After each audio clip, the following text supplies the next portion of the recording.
Maliwanag na po sa stage. Okay. Kitang-kita nyo na. Okay. Salamat po sa Panginoon sa mga kapatiran natin na nagtulong-tulong para po maglinis at mag-decorate at yun din ay isaayos po yung ating mga ilaw. Okay?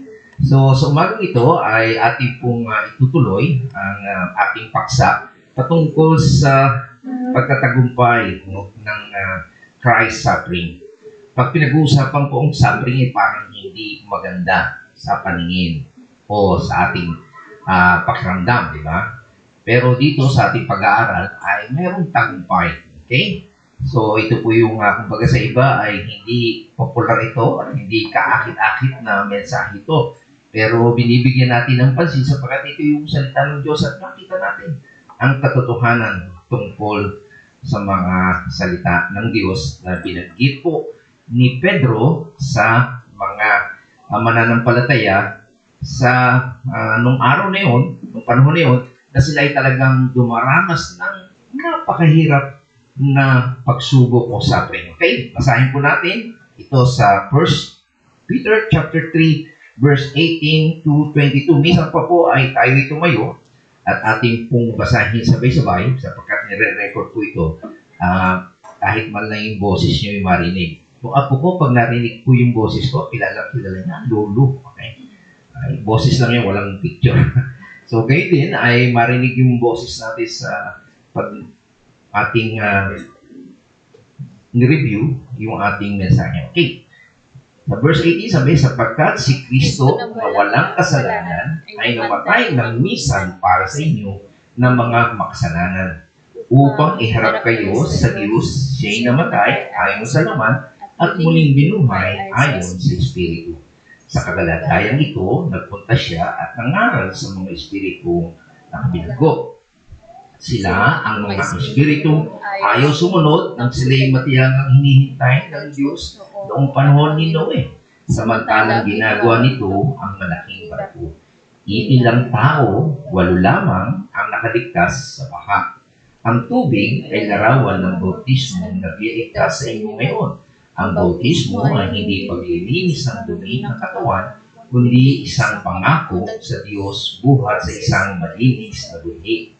Iniligtas kayo ng bautismo sa magitan ng muling pagkabuhay ng Kristo na umakyat sa langit at ngayon nasa kanan ng Diyos, naghahari siya roon sa mga anghel at sa mga kapangyarihan sa langit. Ito po ang salita ng Panginoon. Okay, pwede na po kayo maupo. Marami po tayong bisita na galing na Laguna. Si Xiao na galing Dasmariñas. Okay? At si Jimmy galing Tagaytay. Okay, so bilang pag-review, okay, sa verse 17, kasi 18 yung ating binasa, binanggit po dyan na meron dalawang klaseng suffering na pwedeng darasin ng mga Kristyano. Okay, ito nga po ay sulat ni Pedro sa mga Kristyano. Okay, ang sabi dito sa verse 17, you can suffer for doing what is right. So, kahit gumagawa ka ng mabait, kabutihan sa kapwa mo, pero pwede ka pa rin mag-suffer. Okay? Just like Jesus Christ, wala naman siyang ginawang kasalanan, pero nag-suffer siya sa cross, di ba? Pangalawa, pwede ka rin mag-suffer for doing what is right. Ayan ang hindi maganda, kasi papaluin ka ng Diyos. Maganda rin yan, kasi alam nyo bakit? Kapag ikaw ay may nagawang kasalanan, okay, bilang mananampalataya, magsasuffer ka, may consequence, pero magsisisi ka. Hindi mo na uulitin. Okay? So, ganun po yun. Ako, minsan, may kamali ako. Ay, malimutan mo isang bagay. Tatandaan mo na yun. Okay? So, para hindi mo na ulitin. Ganun po yun. Kaya, kapag may mali kang ginawa, ay magsasuffer ka talaga, may consequence yun. Pero, napakaganda noon dahil hindi mo na ulitin. Kasi, pinalo ka ng Diyos, magsisisi ka, at mariretain na sa isipan mo. Okay? So, kaya, favorable pa rin po yun. Okay? So, God is using suffering. Okay? Pangalawa, na ating pinag-aralan na meron tayong 4 na area na pwede naman tayong magtagumpay. Katulad po ng talata na ito from verse 18 to 22, yung pinag-aralan nga natin na triumphant sin bearing. Okay? Yan po ang ginawa ng Panginoon. Nung taglay-taglay niya yung ating kasalanan, nagtagumpay po siya. Pangalawa, yung triumphant sermon. Yung pangatlo, triumphant salvation. At yung supremacy. Okay? So, apat po yan. Tinapos na natin itong una, si Bering, at ito yung pangalawa, sermon pa lang tayo. Okay? And then, konting review. Kasi nga po, may mga bisita tayo from Laguna, Dasmariñas, at Tagaytay. Ay mag-review tayo ng konti. Ang sabi po doon sa aning natagumpayan ng Panginoon nung taglay-taglay niya ang kasalanan natin. Yung suffering daw na ginawa ng ating Panginoon was ultimate. Okay? Ang ganda ng kinanta natin. Nung nasira yung veil, natapos na. It is finished. Kasi nga yung po ang pinag-uutos ng Panginoon sa mga high priest every year, mag-aalay sila. Pero nung namatay ng Panginoon, wala na. Okay? So, it is ultimate. It is finished, final. Hindi na pwedeng ulit-ulitin. Okay? Pangalawa, yung suffering ni Christ is for sin. Okay? Hindi lang siya nagpasiklab o para maraming followers siya. No. Ginawa niya yun para sa kasalanan. Siya na walang kasalanan ay naging makasalanan. Okay? And also, the suffering of Christ was unique. Bakit? Isang beses lang, hindi na inulit. May yung iba pa ulit-ulit, di ba? Ginagawa ng mga pare. Taon-taon sila nag-aalay. Tama? Pero siya, once lang. Okay? So, hindi rin pwedeng gayahin uli yan. Okay? Kasi nga, ultimate na siya. Okay? At yung pang-apat, yung suffering of Christ was comprehensive kasi yung pinag-uutos ng Panginoon na pag-aalay ng mga tupa, yun ay una inutusan si Abraham, di ba? Si Moses, mga nation, Israel lang. Sa ibang nasyon, hindi pinag-uutos siya. Tama? So, very yun. Exclusive lang yun. Pero nung namatay si Christ, hindi lang para sa Hudyo, na Abraham, Moses, kundi sa mga tao, sa mga elect niya o mga pinili niya na magsisisi at mananampalataya sa Kanya, ay para sa kanila yung suffering of Christ. Okay? And also, it is vicarious. Ibig sabihin po niya, sabi niya, the just for the unjust. Siya yung matuwid, kaya siya namatay para sa hindi matuwid. Yan po yung napakaganda ng doctrine of substitution. Na dapat tayo ang parusahan, mag-suffer, pero siya yung pumalit. At sabi nga ng Biblia, there is no greater love than man do this, okay? That he laid down his life for his friend. Diba napakadakila yan? Meron ba kayong kaibigan na nag-substitute para sa inyo? Kayo yung bibitayin, kayo yung papatayin. Sabi niya, ako na lang. Wow. That's vicarious, okay? And also, sabi niyan, the suffering of Christ was full. Kasi ang dahilan kung bakit siya namatay, para daling ka, hindi na ililigtas, kundi isasama ka niya sa Diyos. Okay? So, yung kamatay ng Panginoon ay hindi tayo, kanina napakinggan kay R.C. Sproul, kasi nga nung ang ating si Eva siya dahil nagkasala, di ba, pinalaya sa paraiso. Nung tayo ay tinubos ng Panginoon, hindi tayo pupunta sa paraiso. Okay? Ang pangako ng Diyos kay Eva at kay Adan, di ba, ano yung nilagay niya? Tree of life. Di ba? Ibig sabihin yun, ang pinapangako ng Panginoon, eternal life. So, ganoon din ang pinapangako ng Panginoon sa mga maliligtas, eternal life. Ibig sabihin yun, hindi ka lang sa paraiso, okay? Kundi kasama ka ng Diyos. For and ever. Kasi yung paraiso, pansamantalang place namin eh. Di ba? So, hindi tayo babalik sa paraiso. Ay, iba natin, yung paraiso, wow, paradise. Hindi po yun. Hindi yun na heaven. Temporal kasi sa paraiso, merong works eh.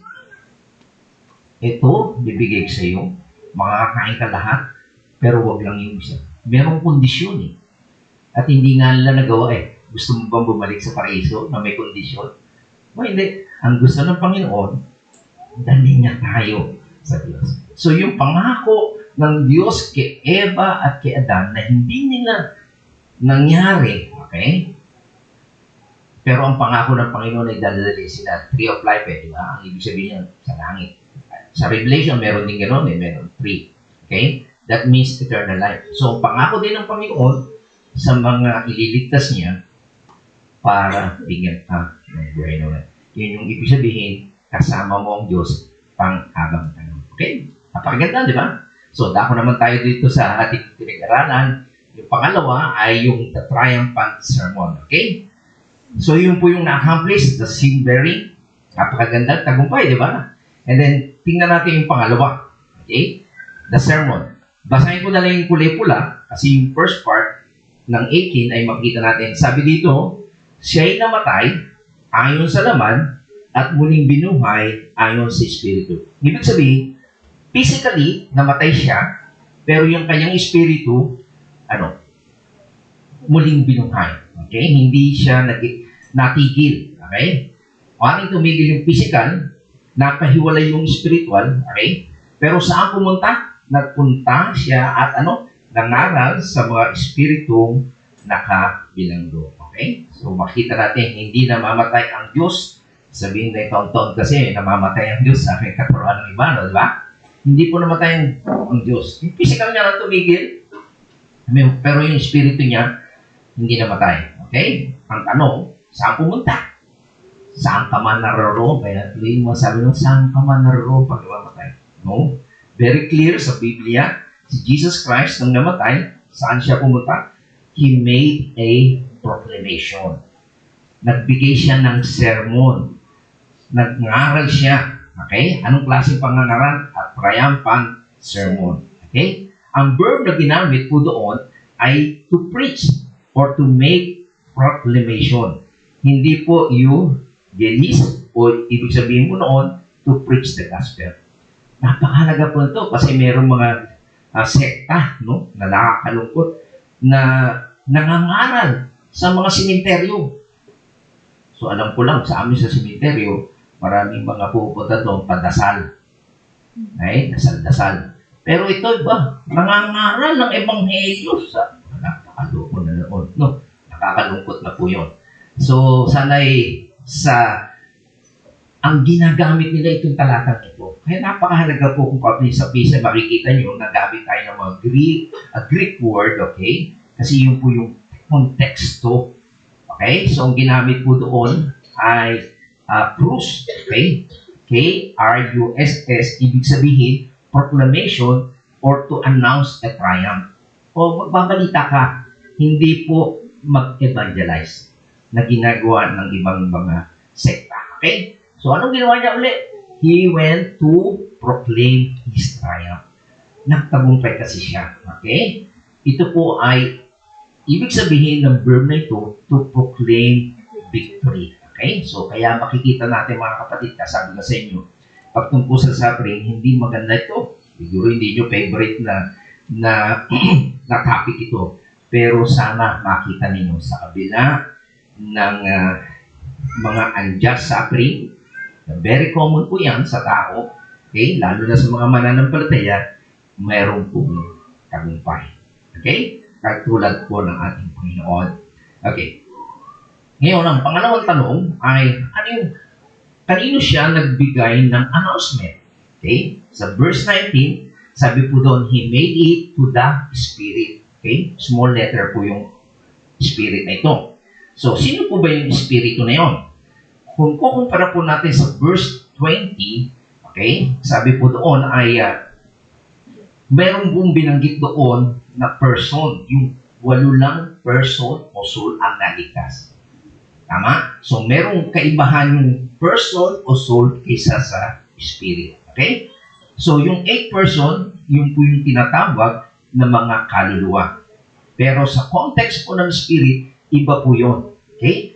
Sa New Testament, okay, ay ang ibig po sabihin ng spirit ay mga angels. Okay? So, dito po makita natin na si Jesus Christ ay pumunta, okay, sa mga espiritu, okay, to declare His victory over the demons, and the spirit refers to mga demonyo. Okay? So, bakit po siya pumunta doon? Kasi nga yung mga espiritu nito ay nakabilanggo. Okay? So, they were in prison. So, tandaan po natin, hindi po siya pumunta doon to bring salvation sa mga demon. Bakit? Bakit po? Kasi ang mga demonyo, hindi na po sila masisave. Okay? Sila po ay forever na tinapon doon at nakalako for eternity o destiny. Yun po ang destination niya. At yan po sinasabi sa Hebrews chapter 2, verse 16. Sabi niya, He doesn't redeem spirit, He redeems people. Sabi niya, hindi ang mga anghel ang kanyang tinutulungan, sa halip ay mga anak ni Abraham. So, hindi po niya inililigtas, pinapalaya ang mga anghel, that's the fallen angel, kundi ko pa pala nata. Kundi ang kanyang tinutulungan o nire-redeem niya ay yung mga anak ni Abraham. Okay? So, that's the true believer. Okay? Maliwanag na He doesn't redeem spirit, He redeems people. So, maliwanag na hindi siya nangaral sa mga demonyo. Okay? Kundi nag-proclaim lang siya. Okay? So, whatever He said, kung ano man yung sinabi niya sa mga demonyo, hindi mensahe ng kaligtasan. It was a cross. Okay? It was a heralding of triumph. Binabanggit niya lang na siya'y nagtagumpay. Okay? So, dito po tayo natapos at ang susunod na tanong, na ito yung ating tatalakay ngayon. Ngayon ay tanong natin ay why? Bakit? Would He go and herald a triumph to a bunch of demons? Bakit yun ang una niyang pinuntahan at sabihin nagtagumpay siya? Anong dahilan? Ay, yan po ang ating sasagutin. Ready na ba kayo? Anong dahilan? Ang dahilan po, because since the beginning, okay, when Satan fell, he has been at war with the purpose of God. So, simula pa po nung si Satanas ay nahulog at binalayas ng Diyos sa kalangitan, ay wala na pong tigil o hindi na po natigil ang kanyang pakikipaglaban sa layunin ng Diyos. At tingnan lang po natin yung mga talata na ito. Okay. Very exciting po ito ng ating pinag-aralan. Ang una, makita natin, there is a cosmic conflict in this universe between God and Satan. At ito po ay nasaksihan sa buhay ni Job. At yan po ay makikita natin. So, Job chapter 1, verse 6 to 12. Mabilisan ko lang natin para makita niyo yung context. So, sabi niya dito, dumating ang araw, ang mga anak ng Diyos ay humarap kay Yahweh at naroon din si Satanas. Tinanong ni Yahweh kay Satanas, ano ba ang pinapagkaabalhan mo ngayon? Nagpabalik-balik ako sa lahat ng sulok ng daigdig, sagot ni Satanas. So, yan pong ginagawa ni Satanas, paikot-ikot siya, parang gano'n. At sabi niya, napansin mo ba ang lingkod kong si Job? Kaya binigyan ng pansin. Tanong ni Yahweh. Okay? Wala siyang katulad sa daigdig. Mabuti siyang tao, sumasamba sa akin, at umiiwas sa masamang gawain, dugtong pa ni Yahweh. So, ibinida ng Diyos kay Satanas ang buhay ni Job. Alam niyo ba sagot ni Job? Sagot ni Satanas. Kaya naman siya sumasamba sumasamba pa kaya kayo, sasambahin pa kaya kayo ni Job kung wala siyang nakukuha mula sa inyo. Maraming tao pupunta sa simbahan, sumasamba dahil meron lang gusto kuha niya. Yan ang offer ni Satanas. Kaya yung tinuturo yung prosperity gospel. Lumapit kayo. Ang gusto lang nila yung makukuha nila. Di ba? Papagaling ka, may kayamanan ka, sisikat na yan ang pang-akit ni Satanas. Tingnan mo yung mindset ni Satanas. Sabi niya, the verse, inaalagaan niyo siya Ang kanyang pamilya, ang kanyang ari-arian, di ba?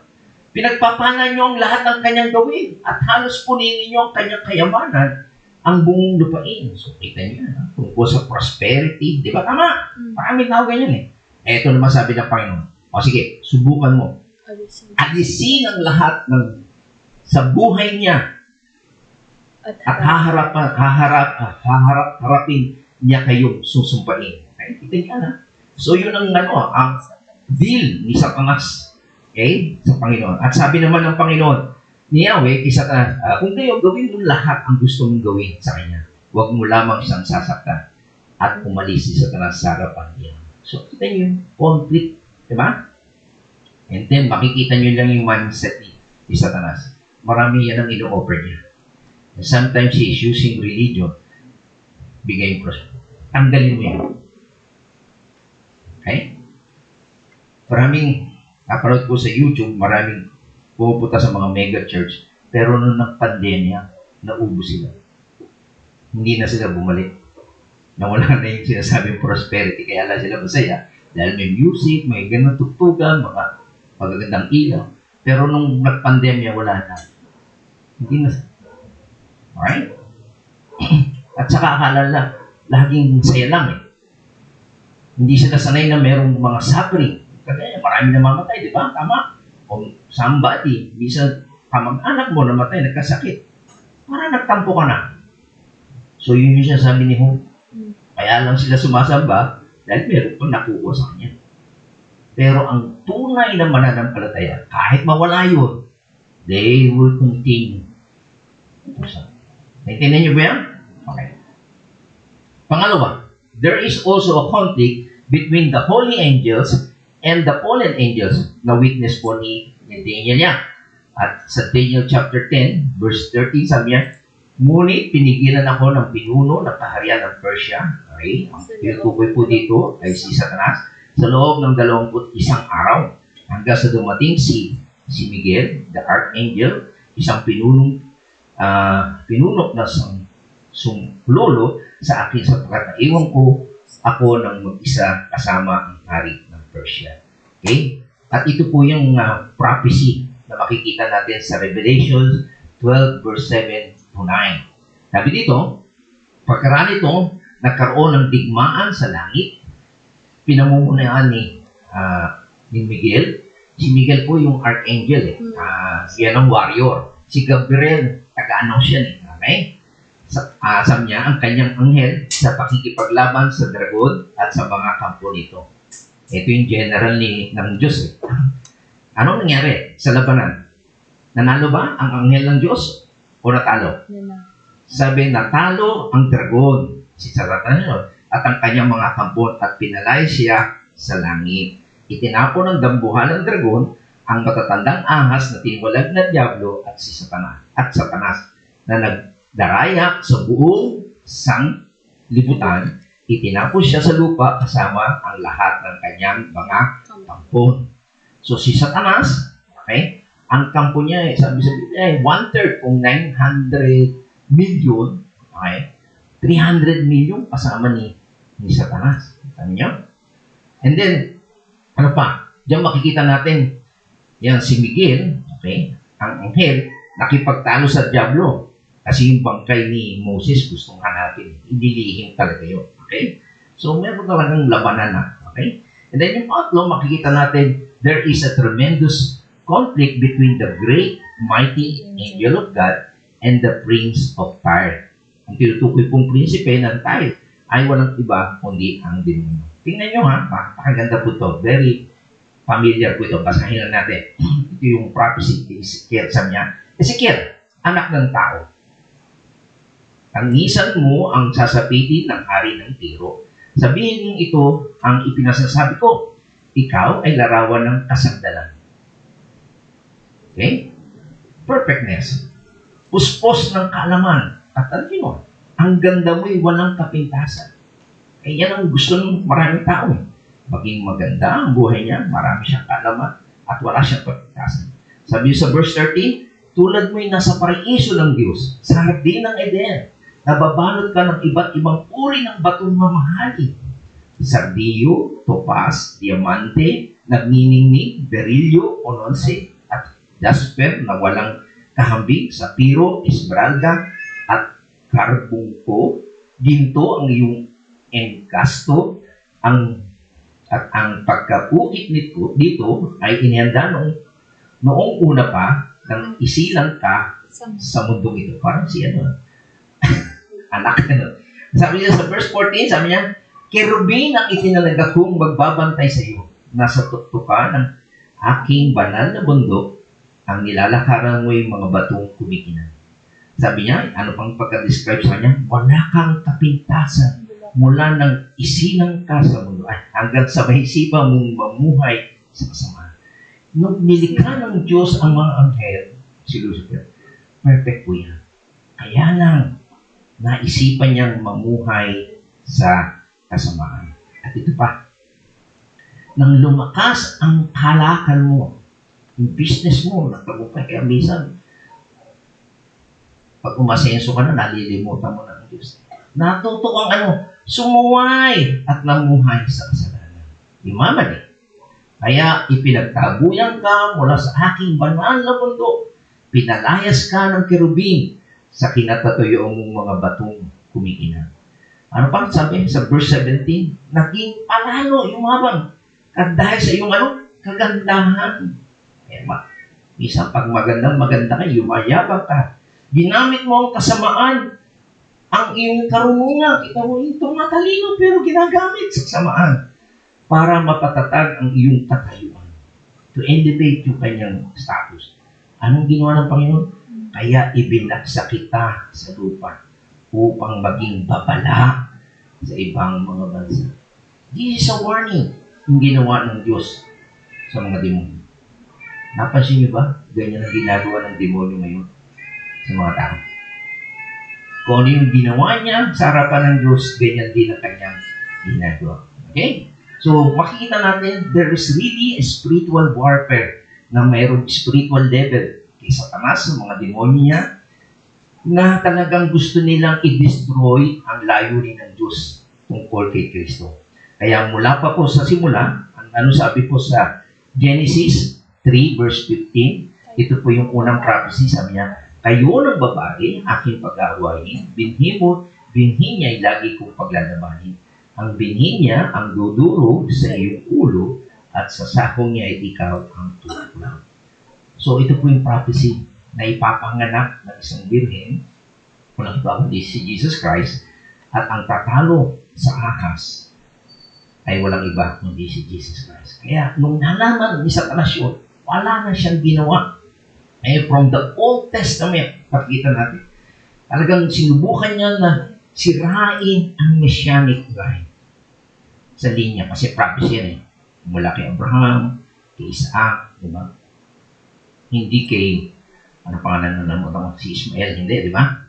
Yung mali rin ng pinangunahan. Pangako ng Diyos yung kay Abraham sa anak niya, magiging descendant niya kay Itabi. Okay? Pero ang ginawa ni Satanas ay talagang gusto niyang sirain yung lineage. Kaya makikita natin na he wants to destroy the people of God. Okay? At ganyan din sa New Testament, ang ginawa naman niya ay tinukso niya si Jesus Christ, di ba? Sa Matthew chapter 4, para sa ganoon ay mapigilan niya ito at para sa ganoon ay hindi matupad ni Jesus Christ ang layunin ng Diyos na iligtas ang tao sa kanilang kasamaan. Okay? Kasi from the beginning, nag-usap na ang Diyos, Ama, ang Anak at ang Espiritu para sa ganoon ay mailigtas ang tao sa kanilang kasalanan. So, sa New Testament pa lang, hinadlangan na, okay, ni Satanas yun sa magitan ng pagtutukso. Diba? Napansin nyo, ang dami niyang ino-offer, bibigay ko sa iya, sabayin mo lang po. Okay? So, he tried to destroy him sa pag-violate ng plan of God by having the mob kill him. So, ginamit din ni Satanas yung mga taong bayan. Sabi kasi ni Pilato, wala akong makitang kasalanan. Wala naman talaga siya kasalanan, di ba tama? Pero kaugalian na magpalaya tayo ng isang prisoner. Ano ginawa? Sino pinili ng tao? Si Jesus o si Barabas? Si Barabas. Kita nyo, ginamit. Kaya hindi lahat ng maraming tao sumisigaw, tama. Kanya pamamaraan ni Satanas, di ba? And also, he tried, okay, nung namatay si Jesus Christ, inilagay siya sa yungib, okay, sa tomb, para hindi siya makalabas. Pero, anong ginamit ang pala? Walang di ba? May seal yun. God used the angel. Okay? Nakalabas siya, nag-resurrect siya. So, ang demonyo, makita natin, sa impyerno, si Satanas, ay walang iba, walang ginawa kundi talagang sirain ang work of Christ. Tama? Simula pa noon hanggang sa ngayon. Okay? At nung nasa cross siya, okay, pinag-usapan natin nung siya suffering niya, taglay-taglay niya yung kasalanan natin. Okay? Ang kanyang buhay ay talagang na-cast out of him. And he is physically dead, di ba? Namatay. Humiwalay yung kanyang spiritu sa kanyang katawan. It would seem that the demon had won. Tama? Sa paningin ng maraming tao, even yung mga nagtatapos na aming Panginoon. Diba? Tama. At akala din ng demonyo, nanalo na sila. Namatay din ang Messiah ang sinasabi. The King of the Jews. Okay? At ang sabi nga raw ng writer, ay parang nagkakarnabal. Nagsasaya ang mga demonyo. Okay? Nagse-celebrate siya sapagkat natalo nila. At sabi kasi sa Bible, di ba, ang anak ng babae, ang binhi ng babae, ang dudurog sa aso, pero patay. Ako niyo yun? Nasusubaybay niyo ba yung ating mensahe? Tama. Kaya siya pumunta. Yung tanong bakit siya pumunta noon sa impyerno? Where was that? Okay? In prison. Saan nga yung prison na yun? Okay? Yung place na yun. Ang ginamit ng word dito ay kulak. Okay? Hindi po ito kondisyon o kalagayan. It is a location. Lugar. Merong isang bata, sabi ng teacher, alam niyo ba ang impyerno? Kasan? Alam mo impyerno? Po. Kasi narinig ko nanay ko. Impyernong bahay na ito. So, kondisyon yun. Kasi nga magulo ang pamilya nila. Sabi tuloy, impyernong bahay. Ayoko na dito sa impyernong bahay. Akala naman ng bata, impyernong bahay nila. So, it is a condition na nasa isip niya. No, it is a place. Lugar talaga po yun.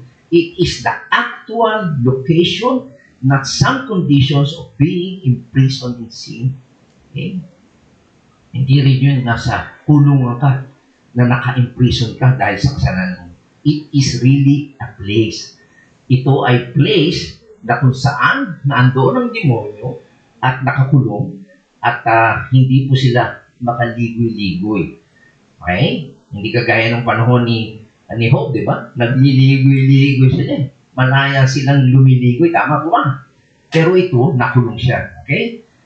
Pero tandaan po natin, hindi lahat po ng demonyo ay nakakulong. Ay, pag-aralan natin konti. Yan. Meron pong anghel na, sorry.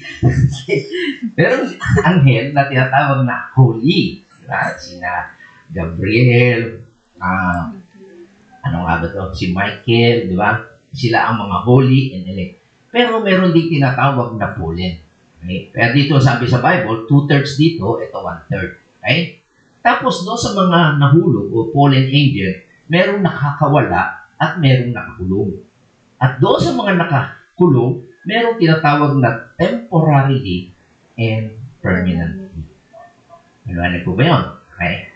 So, yan po yun. At ano yung patunay natin sa mga nakaklaya? Tingnan nyo, sabi sa Ephesians chapter 6 verse 12. Sapagkat hindi tayo nakikipaglaban sa mga tao na ito physical, kundi sa mga pinuno sa mga makapangyarihan. Mga demonyo po, ibig sabihin ako. Espiritu yan. Sa mga tagapamahala ng kadidiman, umiira sa salibutan ito, ang mga buong espiritual ng kasamaan sa himpapawid. So, ang kalaban natin, kaya may korupsyon, may mga immoralidad, mga pumapatay, ay dahil po yan sa gawa ng demonyo. Okay? Dalawa po yan, ha? So, yan po ang ating kalaban, hindi physical. At ano pa? Tingnan po natin. Sa Luke chapter 8, verse 30 to 31, tingnan nyo, sabi niya, tinanong siya ni Jesus, ano pangalan mo?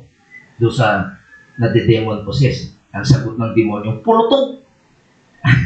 Sagot niya, sapagkat maraming demonyo pumasok sa kanya. Yung ibig sabihin ng pulutog, maraming legion. Ano sabi ng mga demonyo? Nagmamakaawa kay Jesus ang mga demonyo. Ano sabi? Na huwag silang itapon sa kalalimang walang hanggan.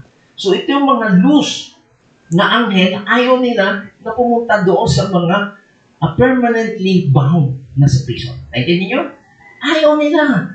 At mamakawa sila kasi mahirap. Hindi na sila malayang gumala. Hindi na sila malayang manloko ng tao. Kaya ayaw niya. Kita niya? At ito pa. Sabi sa Matthew chapter 8 verse 29, biglang nagsisigawan ng dalawang lalaki. Ito yung mga lalaki na sa simenteryo. Anong pakialam mo sa amin? Anak ng Diyos. naparito ka ba upang pahirapan kami kahit hindi pa panahon? Sabi, hindi ka. Huwag mo muna kaming pakialaman. Okay? Hindi ba panahon para i-permanently mo kami dalhin sa impyerno? Malaya pa kami. Ganyan. So, dito maliwanag na meron talagang nakalaya at merong nakakulong. Okay?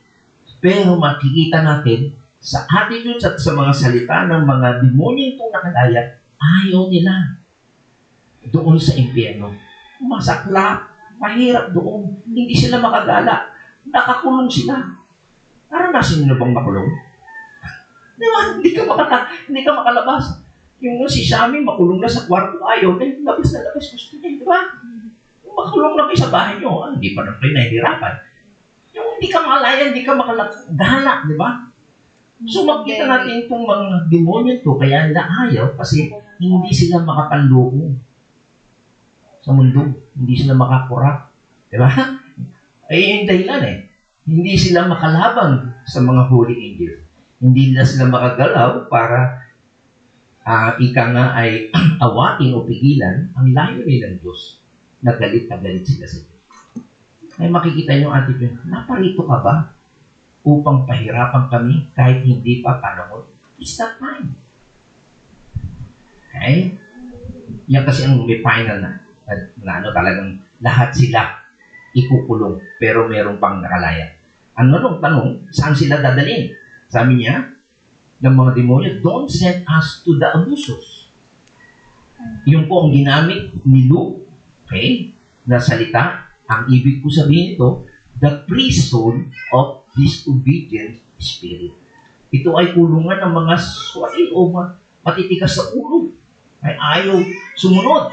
Okay? Ngayon, ang susunod na tanong, paano sila? How did they get bound? Paano sila nakulong? What did they do to get permanently bound in this place? Ano po yung ginawa nila? Tingnan natin sa verse 12 at verse 20, sorry. Sabi niya sa verse 20, well, they once were disobedient. Okay? Ang mga espiritong ayaw sumunod. Eh, alam naman natin ng demonyo, ayaw naman talaga sumunod sa wail. Tama? Sumusunod ba sa Diyos siya? Wail nga yan. Di ba? Tama? Pero alam natin yung very common yun. They once were disobedient. Pero alam nyo ba na yung kasalanan nila to, sabi niya, once at some point in the past, they overstepped even God's limitations. They went too far. Kumbaga, umabuso na sila. Nandoon yung biyaya ng Diyos sa kanila, abag ng Diyos, pero sobra na. Kaya, hindi na nakatiis ang Diyos, pinarusahan na sila at ikinulong sila. Okay? So, yan po siya sabi sa verse 20, di ba? Sabi niya, they were once disobedient. Sila yung mga espiritong ayaw sumunod. Okay? They were disobedient. Ngayon, ang tanong, kailan sila nag-disobey? Okay? When were they disobedient? At doon din nakikita natin sa verse 28. It was during, Noah's day. Okay?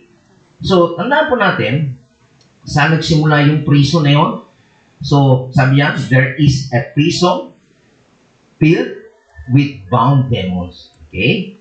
Meron pong impyerno na punong-puno ng mga nakakulong na demonyo who have been there since the time of Noah, nung panahon pa ni Noah. And they were sent there because they overstepped even the bounds that God has established on their own wickedness. Nung araw kasi malaya sila nakakaikot-ikot. Ano ni Job, di ba tama? Pero sumobra na po sila.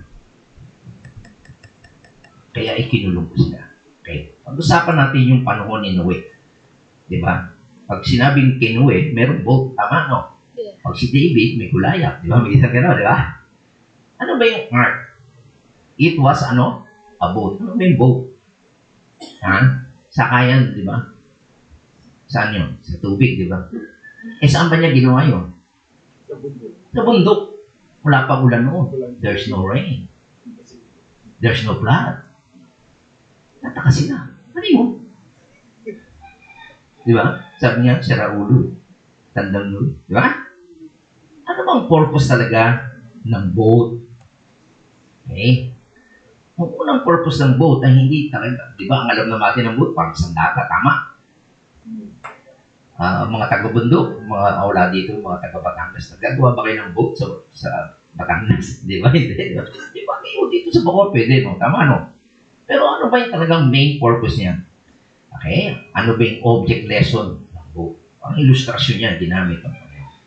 Alam niyo ba yung ibig sabihin? Sabi niya, it was a 20 years worth of preaching about the impending coming judgment of God. Yun ang ibig sabihin noon. Kaya nagpagawa ang Diyos ng arko kasi may darating na kaparusahan. Judge. Ilang taon? 120 years. Ano nyo ba? Yung barko ay isang taon lang ginamit. Flood kasi isang taon lang. Yun ang purpose nyo, di ba? After nun, nagamit pa ba? Hindi na, di ba? Tama. Okay. So, nuwanag po, it was at 120 years. Unfortunately, sa 120 years na pangangaral, anyway, nobody heard the sermon. They were all drowned. Ilan na naligtas? Wala. Wow, mga kapatid. Nakakalungkot. Sa 120 years na pangangaral para sila'y magsisi, hindi nila pinakinggan sila. Bagkus pinagtawanan, sira ulo. Kaya, napakasama. Okay? Sabi niya, it was a sermon about judgment. Tingnan niyo ang sabi ng Biblia. Kung ano ba yung kalagayan ng tao. Okay, tingnan niyo ha. Maliban kay Noe, masama ang lahat ng tao sa paningin ng Diyos. Sa eyes of God, ha? Hindi sa paningin ng kapwa mo. Okay? Normal naman ito. This is a way of life. Everybody is doing it. Pero maliwanag sinasabi ng Biblia, sa pananaw ng Diyos, sa paningin ng Diyos, masama ang lahat ng tao. At laganap ang karasan sa lahat ng dako. Ito ang nakita ng Diyos sa buong daigdig. Namumuhay sa kasamaan ng ang lahat ng tao. Kita niyo mga kapatid, nakakalungkot. There was evil continually. Ano ang ibig po sabihin noon? Okay? Ang ibig ko sabihin noon, ang mga demonyo ay talagang nagsasaya back in Noah's time. Talagang kontrolado nila ang tao sa kasamaan. They were having a heyday.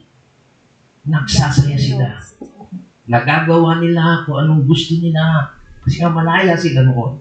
Okay? They were running riot sa buong mundo doing their pleasure. Okay? Pinuno nila ang mundo with their wickedness, violence, anti-God activity. Lahat ng kasamaan, korupsyon, immoralidad, lahat ng laban sa Diyos, pinuno nila ang mundo.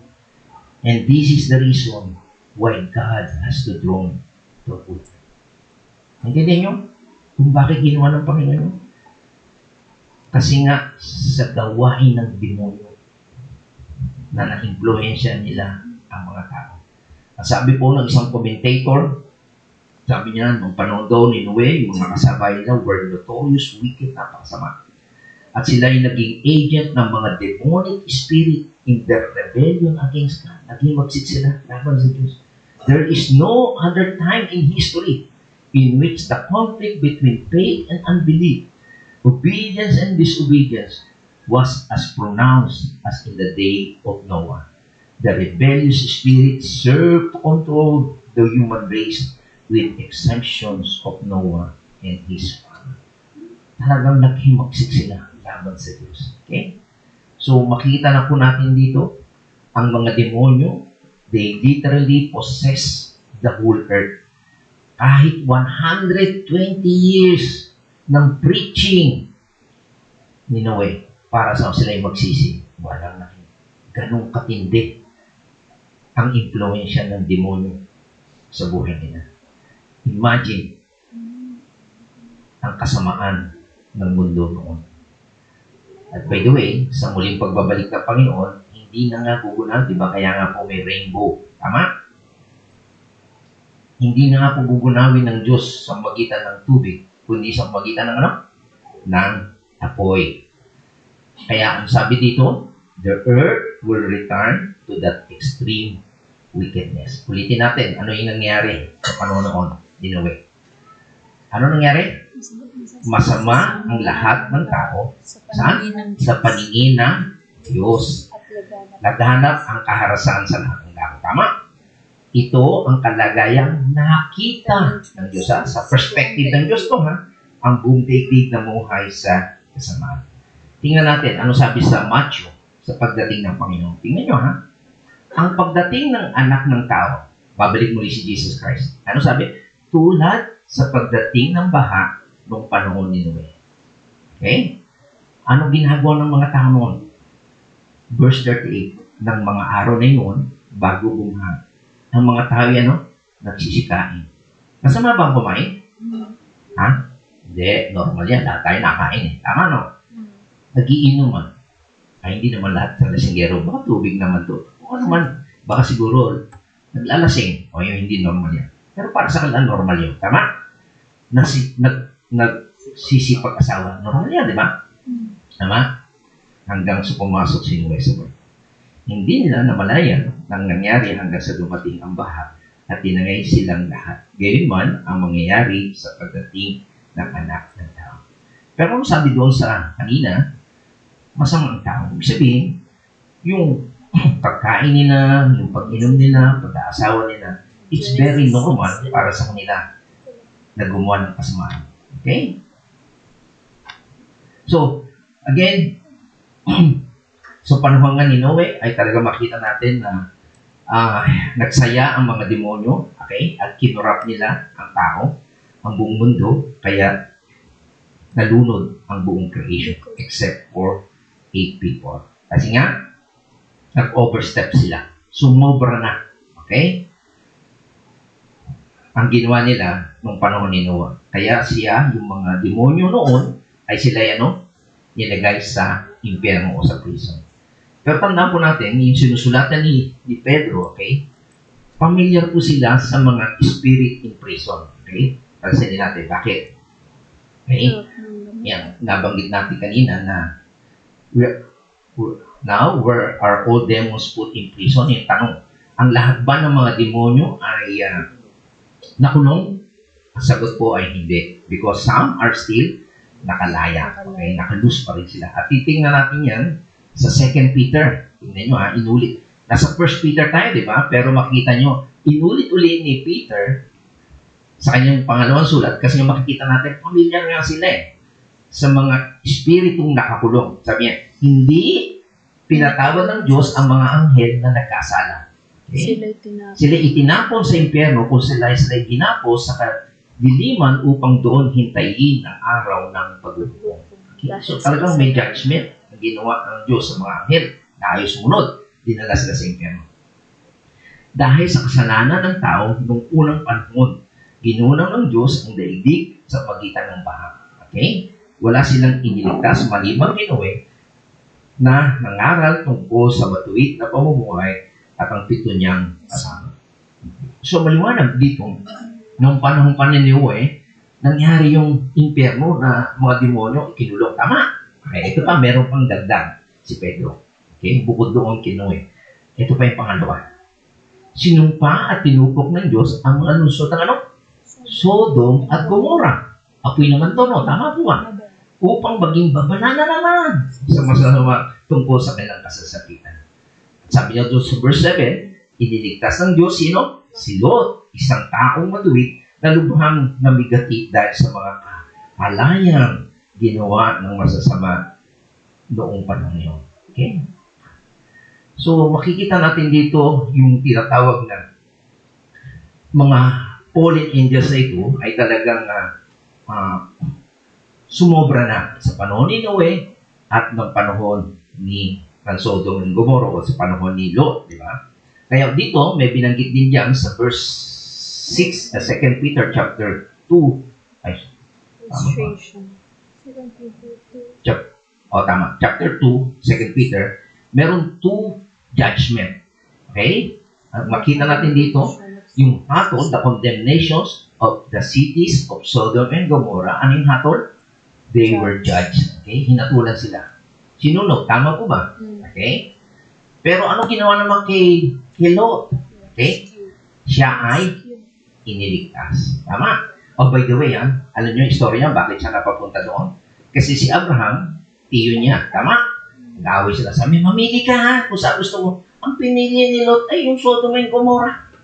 Yung mga syudad, maraming kalayawan. Alam niyo, yung minsan, pag malayo ka kay Abraham, si Abraham ay may pangako ang Panginoon niya, protection, pero lumayo siya. Ano nangyari? Na-influensya sila. Pero dahil sa biyaya ng Diyos, naawa pa rin siya kay Lot. Kaya inirescue pa rin niya. Okay? So, by the way, yung pangyayari tungkol kay Noah, saan natin mababasa yan? Sa Book of Genesis. Yung tungkol sa Sodom and Gomorrah, saan natin makikita yan? Sa Book of Genesis. Kaya makikita natin na yung mga anghel na ito, these angels na nagkasala, were cast into pit of darkness, reserved for judgment, ay nangyari at the same time sa panahon ni Lot, sa panahon ng Sodom and Gomorrah, at ang panahon ni Noe. Okay? So, maliwanag po ba yan? Na it is very common, okay, sa panahon na sinulatan ni Pedro ang mga Kristiyano, okay, na alam nila, sabi niya, hindi pinatawad ng Diyos ang mga anghel na nagkasala, sila itinapon sa impyerno, kung saan sila ginapos sa kadiliman upang doon hintahin ang paghukom. So, maliwanag po dyan na talagang alam nila, very familiar yung mga sinusulatan ni Pedro tungkol sa mga anghel na nasa impyerno. Ano po ba yung ibig sabihin ng impyerno? The hell, sa English, pag-translate po ito sa Grego, ito ay ibig sabihin tarus, hindi taktar sa ngipin, okay?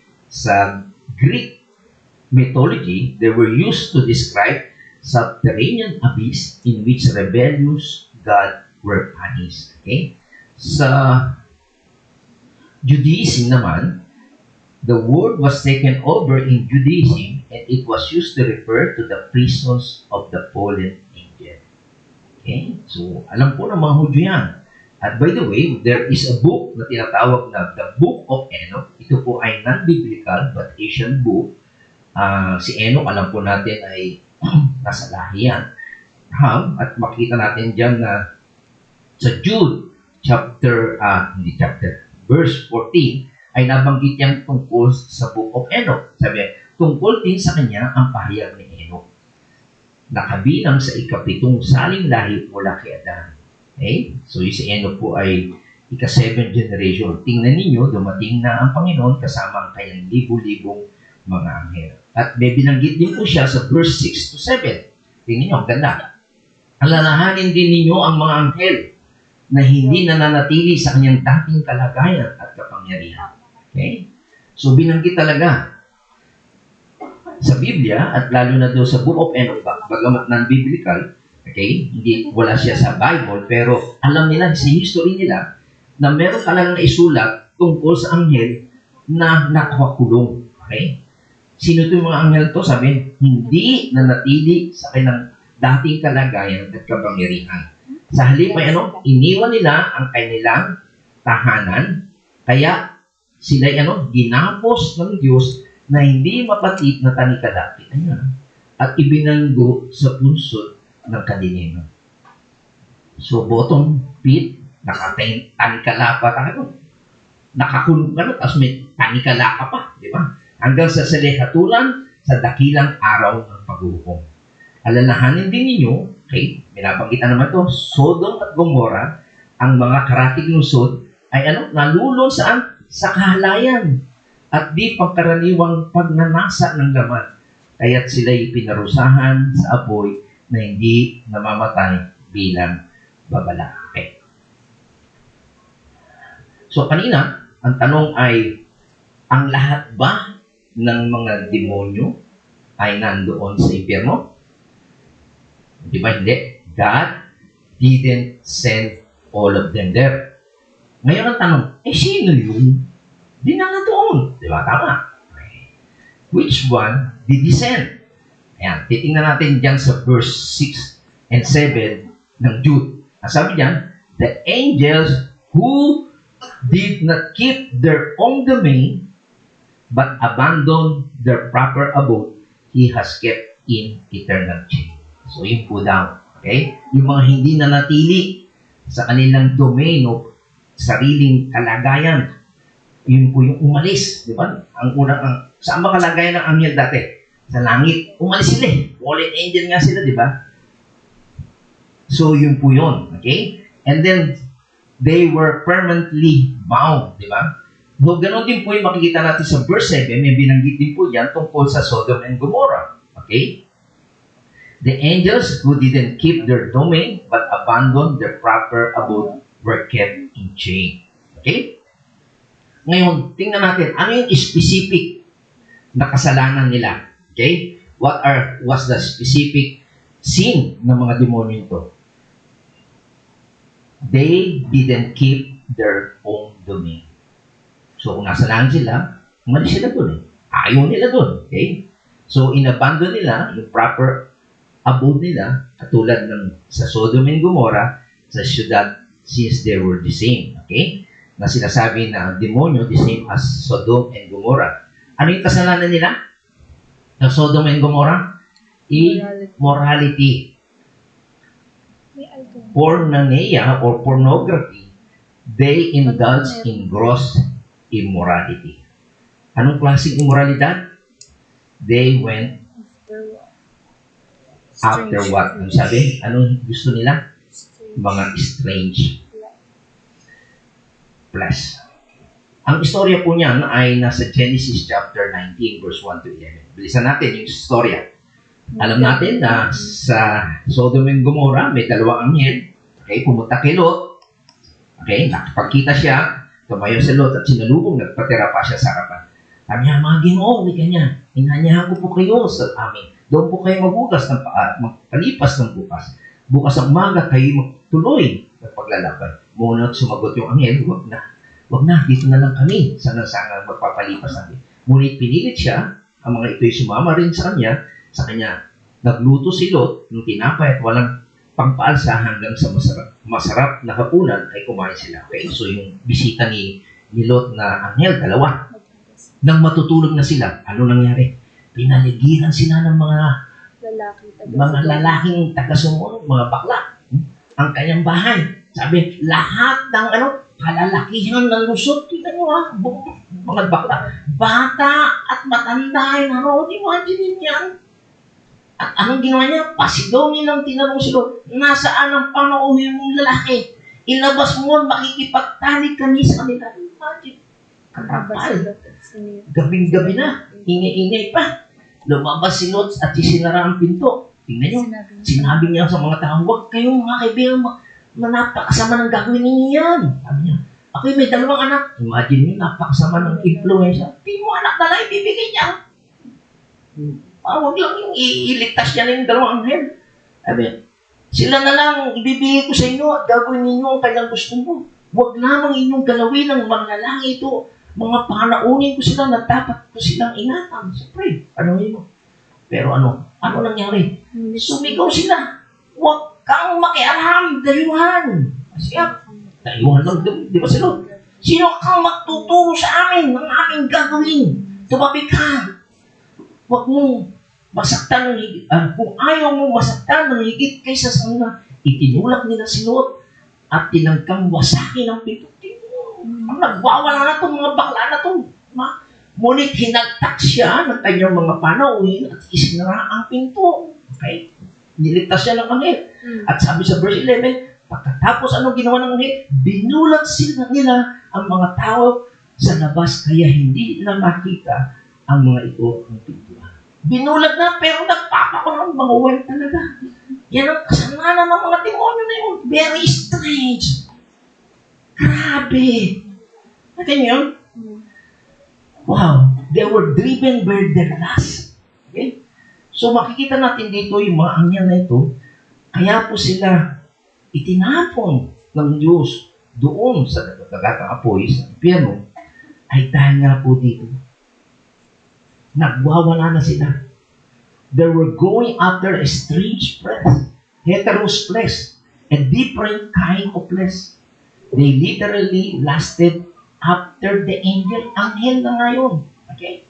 At kung babalik tayo dito sa Genesis chapter 6 naman, okay? Verse 1 to 4. Sabi niya, napakaraming mga tao sa daigdig ng panahon iyon. Okay? Nagkaroon sila ng mga anak na babae. Nang makita ng mga anak ng Diyos na ang mga babaeng anak ng tao ay magaganda. Ang mga ito'y pumili sa kanila ng kanya-kanyang asawa. Okay? At sabi dito, sinabi ni Yahweh, hindi ko na papahintulot na mabuhay ng habang panahon ang tao sapagkat sila makalaman. Hindi nila lalampas sa 120 na taon ang kanilang buhay sa daigdig. Ng panahon iyon, may mga higante na sa ibabaw ng lupa. Sila ang naging bunga ng pakikipagtalik ng anak ng Diyos sa mga anak ng tao. Ang mga higanting iyon ay tinanghal ng mga dakilang bayani at tanyag sa buong panahon. Okay. Alam niyo po ba na yung anak ng tao, the term na anak ng Diyos, okay? The sons of God are demons. Okay? The sons of God in the term in the Old Testament refers to the angel. Okay? Pag merong nagkaano, sabi ang anak ni Seth daw to, hindi. Okay? Kasi ang pangalan nila, ang tawag sa kanila ay Nephilim. Okay? Ang ibig po sabihin niyan, there were the fallen ones. Okay? Ang ibig din po sabihin niyan, fallen ones, it can have the reference from the word Nepal, na ibig sabihin, nahulog, it can have the reference to violent one. Okay? Mga monster po sila, mga kind of demon-possessed offspring. Yan po ang nangyari. So, again, sabi po dyan sa Numbers 13, verse 33, ang tawag po dyan na very powerful, giant, and violent. Ito yung nag-survey yung mga spies, di ba? At doon nakita namin ang mga Nephilim, ang mga anak ni Anak. Okay? There were giants and sons of Anak. Okay? So, ano po yung makikita po natin dito? Kasi nga, may iba-iba interpretasyon yun. Okay? Nakakala ng iba, yung sons of God daw, ito ay people na sa linya ni Seth. Okay? Ni Noe, anak dito sa Noe. Hindi po. Kasi, makita natin na kung ito ay sabi niya, ay anak ni Seth, bakit gugunawin ng Diyos yung anak ni Seth, di ba? Ang makikita po natin dito, ang ginawa ng demonyo, they attempt, okay, na maglahay sila ng unredeemable race. Okay? Yung po ang gusto nila eh. Yung magkaroon ng tinatawag na demon man. Demonyo sila, pumasok sila sa katawan ng tao na kapag asawa sila ng mga babae at nanganak po sila. Ang produkto po noon, mga giant, mga nagwa-wild. Okay? So, ito po ang dahilan, makita natin, and this is one of the reasons God has to drone, okay, lunurin ang buong mundo to drone that race. Kasi ang gusto ng demonyo ay to corrupt, okay, yung linya ng human. Okay? So, ang gagawin nga nila is to create, a demon man. Then he is unredeemable. Diba? Hindi naman ililigtas ng Diyos ang demonyo. Tama? Pero yan ang gusto ng demonyo eh. Maggawa sila ng lahi na demon man. Okay? Because Christ, as God man, has to come to redeem man, not a demon man. Intindihan niyo, ma'am? So, ito yung dahilan makikita natin kung yung impluensya ng demonyo sa panahon ni Noe.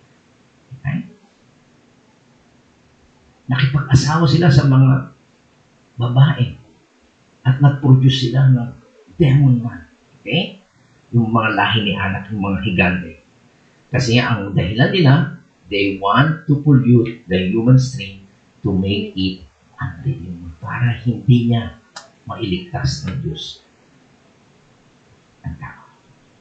Okay? So, yan po ang magandang interpretasyon. Makita natin sa Genesis chapter 6 kasi nga iba-iba yung interpretasyon na ito. Pero makikita natin dito na itong dahilan kung bakit talagang ginunang ng Diyos ang tao noon kasi nga na-possess na ito ng demonyo. Okay? So, maliwanag po dito, naniniwala po tayo that this demon came down, okay? Mula sa langit, they left their natural estate in domain nila and went after strange flesh. Umalis sila sa langit. At anong ginawa nila? Pumasok sila sa tao, they went after the flesh. Tingnan natin yung analogy. Sa Sodom, okay? Sa Sodoma, okay? Men went after angel. Yung tao, hinabol nila yung mga angel, pogi ang anghel eh. Parang nagwawala sila, kita-kita na, masakit na. Ha? Demonyo pa rin yun. Sinapian sila ng demonyo, kaya they're after the angel. Pero dito sa Genesis, makita, angel naman sila, they went after the woman. Pareho sila, both perversion. Okay? Hindi po ito intermarriage between believer and unbeliever kasi nung araw hindi pa naman pinagbabawal yun. Okay? So ito po yung makikita natin. Yung mga demonyo, okay? Pumasok sa tao, habulin na anghel ng Diyos, at nung panahon naman ni Noe, yung anghel naman bumaba mula sa langit, hinabol naman ng mga babae. They were after for the flesh. Okay? So, kita po natin dito sa Genesis chapter 6, some demons sin, nagkasala, went outside the bound that God would tolerate and put them into permanent pain. Makakalaya naman kayo mundo. Pero yung sumobra na sila eh. Naghahabol na sila ng flesh. Nababalo na sila. Okay? So, since then, okay, sila ay nakakulong na. Okay? At nung si Jesus Christ ay nasa cross, ang isipan ng mga demonyo sa impyerno, nagtagumpay tayo. At ang alam ng demonyo, okay, those demons in the pit might have thought, okay, pwede lang isipin, somebody got the key from Jesus na kung na susi, makakalaya na tayo. Si Satanas. Okay. They were hoping at that moment, okay, nung nagpakita si Jesus Christ, ma-release tayo kasi namatay. Yung ba? Yung bang dahilan kung bakit naparoon si Jesus, yung espiritu niya sa mga espiritu? Tingnan natin anong sinabi ng Biblia. Sa Colossians chapter 2, verse 14 to 15, sabi niya, pinawalang bisa ang lahat ng isulat sa alituntunan laban sa atin, pati ang mga pananabutang kaugnay nito. Pinawin niya ang lahat ng ito nung itako siya sa krus. Ano nangyari nung napako sa krus si Jesus Christ? Tingnan niyo mga kapatid, sa verse 15, sa pamamagitan ng kanyang kamatayan sa krus, ano nangyari? Nilupit niya ang mga pinuno at kapangyarihan ng sanlibutan. Who is that? The demons. The spirit. Okay?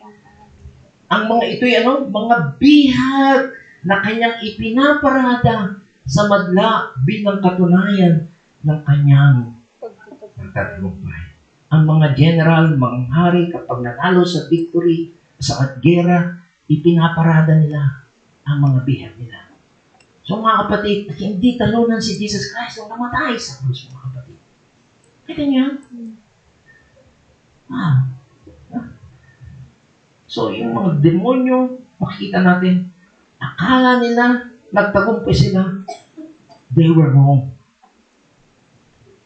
Because sinabihan sila, you're a loser.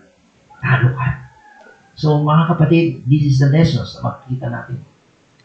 So you have at the cross, Alam natin na hindi makatarungan nakaparusahan o paghihirap ni Jesus Christ. Ano? Di ba? Sabi ng iba, ang Diyos daw sa Old Testament ay malupit. Pero sa New Testament ay mabait, punong-puno ng pag-ibig. Sa Old Testament, nando yung parusa. No, mali po yun. Sapagkat ang dakilang parusa, ang puot ng Diyos ay inilagay kay Jesus Christ. Yeah. Tapos ang just suffering, hindi dapat siya. Wala siyang kasalanan. Di ba? So makita natin sa cross, it is a terrible persecution. Pero sa kabila ng mga kapatid, there is a triumph. Sin burning and a triumph sa lahat yung mga kapatid. Gusto ni Satanas hindi matupad ang plano ng Diyos na bayaran ang kasalanan ng tao. Pero hindi siya nahatangan. Namatay siya. Bagamat masaklap, mahirap, hindi dapat. Pero nagtagumpay siya. And that's the reason kung bakit sa kabila ng suffering na yun, in the midst of suffering, over sin, that there is a triumph over sin, there is a triumph over Satan. At sa hell, sa demon, and death, at the very same time. Kaya, wala tayong kakatakutan, mga kapatid. Nagtagumpay na ang Panginoon. Diba? So, ito po ang gusto ni Peter na matutunan po natin, maintindihan natin, that when we suffer, we may triumph as well. Tayo po na natin. Salamat po, Panginoon. Nadakilang pagtitiis mo sa lahat ng hirap o ikaw'y namatay sa krus. Hindi namin kayang bayaran na kasalanan ay binayaran mo, Panginoon. Yung puot mo sa kasalanan dahil ikaw isa Diyos na banal magtangan, ibinuhos mo yun sa iyong buktong anak na walang iba kundi ang aming Panginoon sa Kristo. Nakikita namin, Panginoon, na simula't-simula pa, si Satanas ay ginagawang lahat para sirain ang iyong magandang plano. Gusto niyang sirain ang linya ng mga tao upang hindi mo sila mailigtas. At nung namatay ka sa krus, akala nila sila'y nagtagumpay. Ngunit sila'y nagkamali. Sapagkat ikaw ay nagtagumpay dahil natupad mo na ang inihiling ng iyong Ama na ang kabayaran ng kasalanan ay kamatayan. At walang paglilinis at kapatawaran kung walang pagbubugo ng dugo. Lahat ng ito, Panginoon, ay tinis mo upang mailigtas mo ang mga magsisisi at sasampalataya sa iyo. Kaya marami pong salamat. At kung kami man, Panginoon, ay merong mga pinagdaranas na mga kahirapan, maaaring dahil na rin sa aming mga pagkakamali o desisyon, patawarin mo kami, Panginoon. Maging lesson to, Panginoon, na talagang natuto kami at iwasan ang kasamaan. Na nakita namin kaya kami nakakagawa ng kasalanan dahil sa impluensya ni Satanas. Ngunit nagtagumpay ka na, Panginoon. Pwede na namin tanggihan ang masasamang hilig ng aming katawan na ginagawa ni Satanas noon hanggang ngayon. At hindi, Panginoon, kung kami man ay nagtitiis ng kahirapan dahil sa aming pagsunod sa iyo, mapalad kami, Panginoon, katulad mo na naging mapalad at naging matagumpay. Ito po, Panginoon, ang aming samo at ang aming pasasalamat sa tanging karapatan at kapangyarihan lamang ng aming Panginoon Jesus. Amen at amen. Purihin po natin ang Panginoon.